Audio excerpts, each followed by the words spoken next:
Hello everyone, in this video I'm going to show you how you can change your video background in CapCut PC.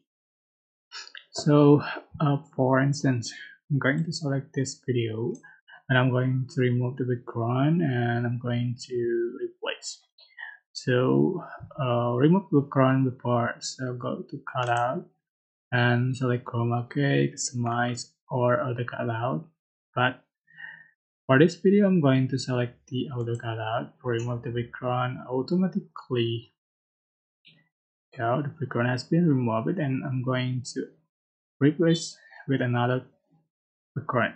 So move up, make it as an overlay, and you can select background you like, for instance,